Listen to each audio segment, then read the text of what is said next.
Amados, quando nós lemos a palavra do Senhor, muitos textos, mas eu poderia dizer que toda a palavra do Senhor, ela traz para nós a busca de Deus, de um relacionamento conosco. Se você ler a Bíblia, de Gênesis a Apocalipse, você vai perceber que em todo tempo, Deus está estabelecendo a nós, aos seres humanos, meios, formas, direções, estratégias, para que nós possamos ter um relacionamento com Ele. Mas não um relacionamento distante, um relacionamento superficial. Não, o Senhor quer que nós tenhamos um relacionamento com Ele próximo e profundo, um relacionamento perto dEle. E quando nós lemos a palavra, irmãos, nós vemos que o Senhor, Ele demonstra para nós que em todo tempo, Ele tem algo a realizar nas nossas vidas. Quando nós lemos a palavra de Deus, nós vemos Deus em todo o tempo, dizendo para nós: olha, se você me servir, se você me amar, se você cumprir os meus mandamentos, eu estarei contigo, eu vou te abençoar, eu vou cuidar de você, eu vou te fazer prosperar. Amados, quando nós aceitamos a Jesus, nós o aceitamos como Salvador e também o aceitamos como Senhor. Todos nós precisamos de um Salvador, amém, irmãos? Todos nós precisamos. Quando nós aceitamos ao Senhor Jesus como Salvador, nós nos agarramos a Ele. Eu estive falando sobre isso no final de semana, como se Ele fosse um bote salva-vida. Nós nos agarramos a Ele, e enquanto nós estivermos segurando em Cristo, nós não vamos naufragar, nós não seremos destruídos. Mas nós vemos, amados, que também o Senhor nos chama para que Ele seja o nosso Senhor. E como Senhor, como nosso Senhor, Ele nos mostra na sua palavra que Ele tem cuidado de nós, que Ele nos ama tanto, amados, que Ele deixa de nos chamar servos para nos chamar amigos. E como amigos, Ele não nos trata somente dessa forma, mas então Ele nos chama de filhos, para manter esse relacionamento conosco. A palavra do Senhor nos mostra que Deus, amados, como Pai, como Senhor e como Salvador, Ele quer ter conosco esse relacionamento. Eu estive estudando a palavra, estive lendo alguns textos da palavra, e nós vemos, irmãos, que o que Deus, Ele pede para nós, nós poderíamos dizer assim: olha, como eu agrado a Deus? Nós poderíamos nos perguntar, o que fazer para agradar a Deus? O ponto, amados, de agradar a Deus: nós oramos, nós jejuamos, nós lemos a palavra, nós viemos à igreja cultuar ao Senhor, também estamos aqui para servi-lo, nós estamos aqui para adorá-lo. Mas a palavra de Deus nos ensina, irmãos, que fazermos todas essas coisas, elas precisam ter algo em comum, e esse algo em comum se chama confiança.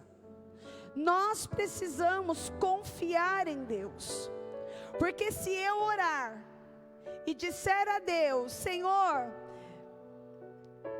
me ajuda na solução desse problema, mas eu não confiar de fato que Ele está me ajudando, ou que Ele vai me ajudar, de que é que valeu a minha oração? Se eu orar e disser para o Senhor: Senhor, eu preciso da sua ajuda a respeito de um emprego, a respeito de uma cura, a respeito de algo financeiro, a respeito de um conflito dentro da minha casa, eu posso orar, eu posso jejuar, eu posso ler a Bíblia, eu posso Expressar ao Senhor, falar para Deus de muitas formas. Mas nós precisamos confiar que o Senhor fará isso. Não basta eu acreditar, mas eu preciso confiar. Eu acredito que algo vai acontecer, mas porque muitas vezes nós não confiamos, o que nós fazemos? Nós vamos lá e queremos resolver. Lembra-se de Samuel e Saul? O que aconteceu? Samuel, ele era o sacerdote. Ele era o homem que oferecia ao Senhor uma oferta, um holocausto, antes que o povo fosse para a guerra. Saul acreditava que Samuel chegaria. Ele acreditava. A palavra de Deus nos mostra que Saul sabia que Samuel ia vir. Ele acreditava que quando Samuel disse, eu vou, ele acreditou que Samuel viria. Porém, ele não confiou. Por quê? Porque ele disse assim, olha, Samuel disse que vem, eu acredito que ele vem. Mas está demorando, vai que ele não vem. Vai que aconteceu alguma coisa no meio do caminho. Então, já que ele não chega, e Saul, por não confiar em Samuel, o que ele fez? Foi lá ele mesmo, que não tinha a autoridade, não tinha o posicionamento para oferecer aquele holocausto, ele mesmo fez. Irmãos, isso hoje para nós é algo muito comum. Eu tenho pensado, irmãos, que hoje o Senhor, nós damos muito mais liberdade para o Senhor trabalhar nas nossas vidas, das questões, nós precisamos que o Senhor trabalhe nas nossas vidas, muito mais nas questões emocionais do que nas questões físicas. Porque nós cremos que o Senhor cura, amém, irmãos? Mas nós confiamos. Irmãos, se você falar para mim assim, olha, pastora, você acredita que Deus cura uma enfermidade? Eu vou dizer para você, sim, eu acredito. E eu acredito mesmo, irmãos, que Deus, Ele cura. Mas se você começar a falar para mim assim, mas está doendo, está doendo, está doendo, está doendo, o que eu vou falar para você? Então, mas você já tomou um remédio? Você já foi no médico? Você já fez? Por quê, irmãos? Porque de fato, nós cremos, mas nós precisamos confiar. O texto que nós lemos fala a respeito de Josué. Josué é um rapaz que andou com Moisés, sendo Moisés o líder de todo Israel.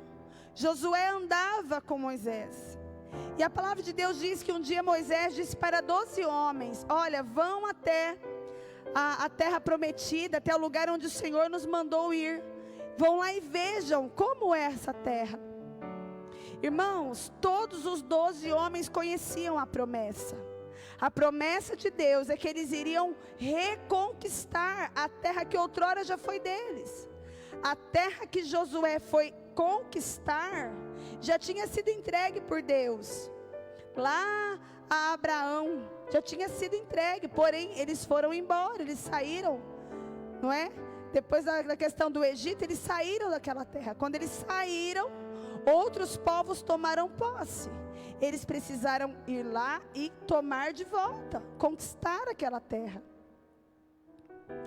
Amados, quando nós perdemos aquilo que o Senhor nos deu, aí nós precisamos voltar lá e conquistar. O Senhor já deu, mas a partir do momento que alguém pega aquilo que era nosso, nós vamos ter que voltar lá. E aí nós vamos precisar lutar para conquistar de volta. Veja, irmãos, que quando Josué e Caleb e aqueles outros 10 homens olharam aquela terra, 10 daqueles homens trouxeram a notícia de uma forma diferente da forma como Josué e Caleb trouxeram. A notícia era a mesma. Os muros são altos, os homens são como gigantes, os cachos de uva, é impossível carregar uma pessoa só, precisa de 2 para carregar. Lá, a terra mana leite e mel, é muito. Para aqueles 10 homens pessimistas, que não criam na promessa, eles disseram assim: é terrível, é muito, como que nós vamos fazer com um cacho de uva daquele tamanho? É muito pesado. Não, porque aquele muro, como que nós vamos transpor aquela muralha? É impossível, não dá. Irmão, quantas vezes o Senhor nos fala que vai fazer algo na nossa vida e a gente fala assim: imagina, eu não dou conta. Eu? Não, isso é coisa da minha cabeça. Porque como que Deus vai fazer isso comigo? Como é que eu vou conseguir ser? Eu não vou suportar tanta bênção. Eu não vou dar conta. Existe uma palavra, irmãos, que ela é verdadeira, mas ela precisa ser aplicada de forma correta. Quem aqui já ouviu alguém dizer assim: olha, às vezes Deus não dá muito para uma pessoa porque ela pode se perder? Você já ouviu falar isso? Eu já ouvi falar. Às vezes Deus não dá muito para uma pessoa porque elas podem se perder. O problema é Deus dar muito ou o problema é a pessoa se perder?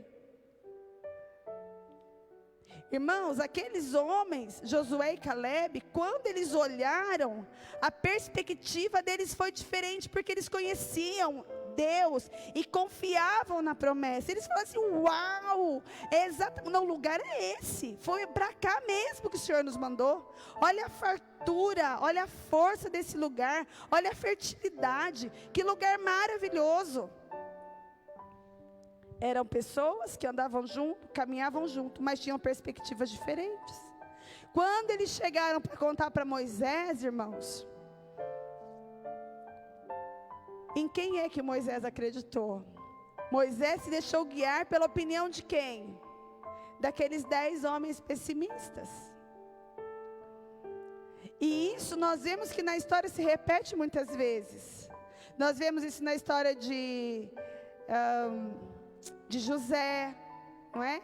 Nós vemos isso em muitas passagens da palavra, mesmo na história de Davi, não é? Quando os irmãos de Davi falam assim: menino, o que você está fazendo aqui, seu arrogante? Volta lá cuidar de ovelha, você não é capaz de vencer o gigante. Irmãos, nós precisamos crer, mas nós também precisamos confiar. A palavra do Senhor disse que Deus precisou primeiro tirar do meio dele aquelas pessoas que não confiavam em Deus. A palavra do Senhor disse que de todos aqueles que saíram do Egito, entraram na terra prometida, apenas aqueles que tinham saído do Egito com menos de 20 anos, mais Josué e Caleb. Veja, irmãos, que é tão sério essa questão de confiar em Deus, que nem Moisés não entrou. Moisés também não confiou. Nós precisamos confiar nas promessas. Irmãos, existem inúmeras promessas na palavra de Deus. Eu nunca contei, mas quem já contou diz que existe 366 promessas na Bíblia. Eu penso que se a gente procurar bem, a gente vai achar bem mais. 600 e quanto, pastor? 613 promessas na Bíblia. Ai, glória a Deus, né, irmão? Já dobrou do que eu falei. Irmãos, se elas não tiverem efeito nas nossas vidas de confiar em Deus, podiam ser 10 milhões de promessas. Se nós não confiarmos, se nós não estabelecermos isso nas nossas vidas, a confiança em Deus, nós não importa ter promessa, se nós não confiarmos nelas. Nós precisamos confiar que Deus, Ele é fiel e Ele vai cumprir. Veja que Josué, quando Josué ele foi chamado para substituir a Moisés, e ele disse, né, aquele sentimento de não estar preparado, olha o que o Senhor disse para ele: não haverá homem capaz de permanecer de pé diante de ti. todos os dias da tua vida, tal como estive com Moisés, assim também estarei contigo, não falharei contigo, tampouco te abandonarei. Irmãos, essa promessa, ela foi feita a Josué, mas a palavra do Senhor diz que essa promessa se estende a nós. Olha o que o Senhor está falando para nós: eu não te abandonarei, eu não falharei contigo. Irmãos, todas as promessas do Senhor que Ele fez para nós, Ele vai cumprir. Não é Deus quem falha somos nós. A palavra do Senhor diz que o Senhor está com seus braços estendidos para nos abençoar. Irmãos, a convicção que eu tenho é que o Senhor não fica correndo atrás de nós. Não, Ele está com as mãos estendidas.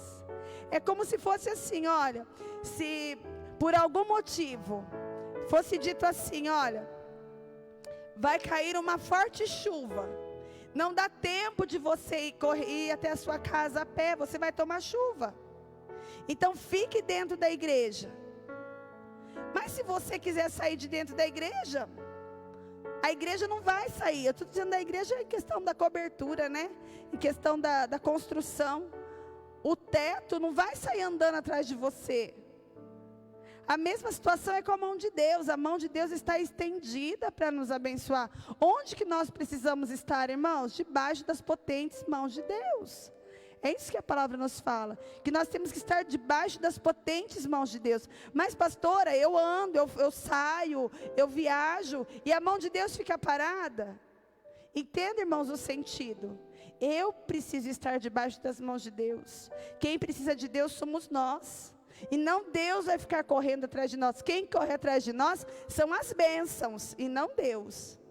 Nós precisamos desejar, confiar nas promessas do Senhor. Irmãos, a palavra do Senhor nos traz uma promessa: o Senhor é meu pastor, em nada me faltará. Por que nós temos tanto medo? Por que nós nos preocupamos tanto? Por que nós gastamos tanto da nossa vida? Porque muitas vezes nós não confiamos. Eu quero contar uma experiência que nós tivemos essa semana. Até se a irmã estiver assistindo pela live, depois ela confirma.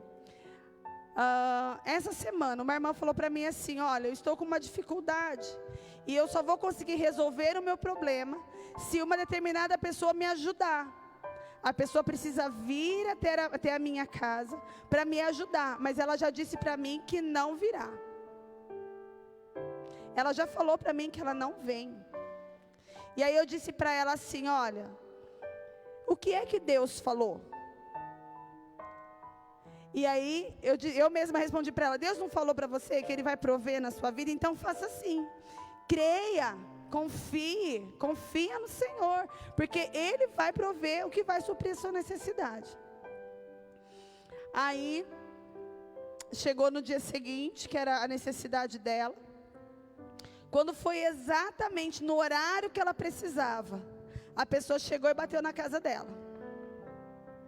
E aí ela abriu a porta, e a pessoa falou assim: então, eu vim aqui para resolver a questão. Ela falou assim: ah, não, eu não estou pronta. Eu não me arrumei, agora eu não vou. Se ela tivesse confiado, o que ela teria feito, irmãos? Se arrumado. Não é verdade? Estaria prontíssima. E aí a outra pessoa falou assim para ela assim: nossa, mas como você sabia que eu vinha? Eu falei que eu não vinha. E ela diria: porque eu confio em Deus. Deus falou que ia te usar como instrumento de bênção na minha vida, e eu confiei. No dia que eu encontrei com ela, ela me contou, e eu falei assim: mas e a parte de confiar? Irmãos, nós precisamos confiar no Senhor. Nós precisamos confiar que Ele é Deus provedor. Ele é o nosso pastor, Ele não vai nos faltar. Ainda que pareça, lembra Abacuque? Ainda que a videira não floresça, ainda que não haja fruto da vide, ainda que o fruto da oliveira minta, ainda que não haja alimento nos pastos, todavia eu confiarei no Senhor. Por quê, irmãos? Deixa eu perguntar: Deus precisa de supermercado para te alimentar? Deus precisa de torneira para te dar água para beber? Deus não precisa, irmãos, de nada disso. Quem precisa disso somos nós. O cuidado que nós precisamos ter é que com a correria do nosso dia a dia, irmãos, nós estamos buscando soluções. Nós buscando soluções pelas nossas próprias forças. E em buscar soluções, o homem tem se tornado, muitas vezes, tem buscado a autossuficiência. E por causa dessa autossuficiência, nós muitas vezes não confiamos em Deus. Quantas vezes nós não fazemos como Saul e Samuel, né? A história lá. Nós oramos e aí dizemos assim: ah, Senhor, o Senhor está demorando demais. Deixa que eu vou lá e faço. Ah, o Senhor está demorando demais. Deixa que eu resolvo. Eu até orei, mas o Senhor não vinha, eu fui lá e fiz. Irmãos, quando nós fazemos, pode até dar certo, mas com certeza não é o melhor. O melhor é quando o Senhor faz. Que nessa noite, irmãos, nós possamos confiar no Senhor, confiar, crer. Nós precisamos crer, mas precisamos também confiar no Senhor. Senhor, eu acredito que o Senhor fará, então se é para esperar, tá bom, Senhor, eu vou esperar, eu vou confiar. Se é para fazer algo, ainda que eu esteja com medo, ainda que eu esteja preocupado, ainda que a minha mente queira me roubar a minha bênção, eu vou dizer: não, Senhor, eu vou confiar. O Senhor falou para eu ir, eu vou. Amém, irmãos? Porque certamente a bênção do Senhor está exatamente no lugar onde Ele disse que estaria. Amém? Vamos nos colocar em pés e nós vamos orar em nome de Jesus. Nós vamos agradecer ao Senhor por esse tempo. E eu quero que você ore e diga: Senhor, eu quero confiar mais. Amém, irmãos? Eu quero confiar. Eu quero descansar no Senhor. O Senhor, Ele diz a sua palavra, que quando nós confiamos nele, nós podemos descansar. Quando nós não confiamos, nós cansamos, porque nós precisamos fazer um esforço muito maior. Que aprendamos a confiar em nome de Jesus. Vamos